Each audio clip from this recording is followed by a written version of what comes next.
Para iniciar con la tabla de amortización vamos a empezar con el número de cuota. En este caso vamos a poner en la celda B14 el número 1, que es el número de la cuota 1, y en las siguientes cuotas lo que vamos a hacer es combinar dos funciones condicionales. La primera es la función si-error, la cual me trae un valor determinado que yo le digo a la función siempre y cuando una función que es la condición dé como resultado error. En este caso vamos a combinar si-error, ¿sí? Punto error, abrimos paréntesis, con una función condicional si.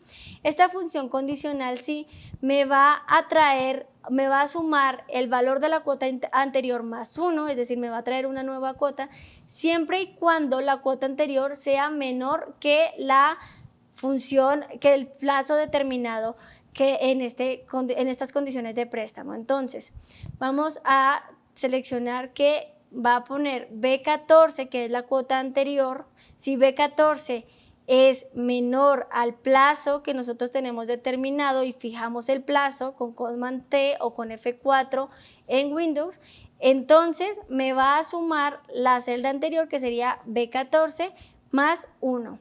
De lo contrario, le vamos a pedir que nos deje la celda en blanco y para ello simplemente seleccionamos o ponemos doble vez las comillas y cerramos paréntesis.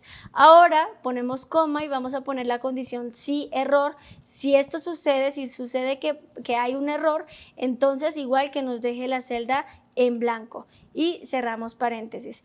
De tal manera que si nosotros arrastramos esta fórmula, vamos a arrastrarla aquí por las primeras, de tal manera que me va a quedar en blanco siempre y cuando el número de cuotas sea mayor al plazo determinado.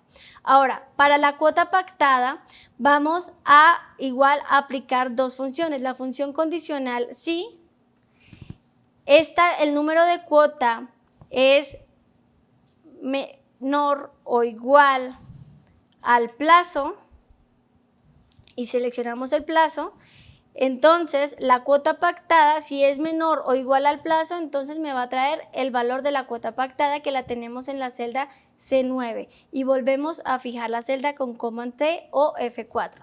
De lo contrario, le vamos a pedir que deje la celda en blanco seleccionando las dos comillas y damos Enter. ¿Ok?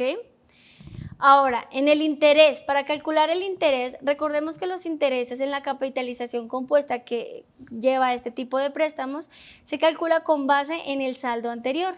Entonces, igual vamos a pedirle a la función condicional que calcule ese valor de interés únicamente si el número de cuota es menor o igual al número de plazo. Entonces, igual si el número de cuota es menor o igual al plazo, fijamos el plazo.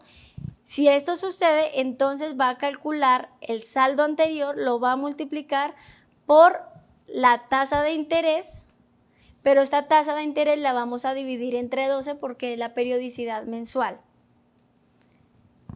¿Ok? La tasa de interés la vamos a fijar igual con F4 o Command T. De lo contrario, si no sucede esto, vamos a pedir que nos deje la celda en blanco y cerramos paréntesis.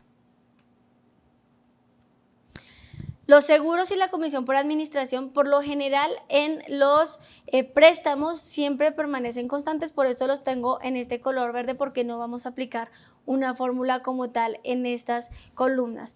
En la cuota pagada lo que vamos a hacer es que vamos a sumar siempre y cuando el número de cuotas sea menor o igual al plazo. Entonces sí, igual el número de cuota es menor o igual al plazo, fijamos el plazo. Si esto sucede, entonces el número de cuota pagada va a ser igual a la cuota pactada más los seguros más la comisión por administración. De lo contrario, si esto no sucede, vamos a pedir que nos la deje en blanco y cerramos paréntesis. Ahora, de la cuota pactada vamos a ver cuánto, de la cuota pagada vamos a ver cuánto se paga a capital. En este caso vamos a poner igual la condición de que únicamente se calcule siempre y cuando el periodo sea menor o igual al plazo estimado. Si el número de cuota es menor o igual a mi plazo, ponemos Command T. Si esto sucede, entonces vamos a pedir que nos calcule el abono a capital. El abono a capital va a ser igual a la cuota pagada menos el interés pagado. De lo contrario, si no sucede la condición que dijimos inicialmente, pedimos que la deje en blanco y arrastramos la fórmula. Y después, en el saldo nuevo del préstamo va a ser igual, con la condición también, si la cuota de este periodo es menor o igual al plazo, con T o F4, entonces el nuevo saldo va a ser igual al saldo anterior, que en este caso está en la celda I13, menos el abono a capital. Y entonces ponemos coma, si sucede el valor falso de que no sea igual, que nos deje la celda en blanco. Cerramos paréntesis y ahora vamos a arrastrar la fórmula. De tal manera que si nosotros cambiamos nuestra celda, por ejemplo, a 3 meses, nuestros cálculos van a quedar a 3 meses. Si la cambiamos a 10 meses, van a aumentarse a 10 meses y así sucesivamente. ¿Ok? Entonces, vamos a ver que este préstamo, esta cuota que nosotros vamos a calcular, pues se puede hacer de manera automática y podemos automatizar nuestras funciones y nuestras tablas, no solamente para un préstamo hipotecario, sino para cualquier tipo de préstamo.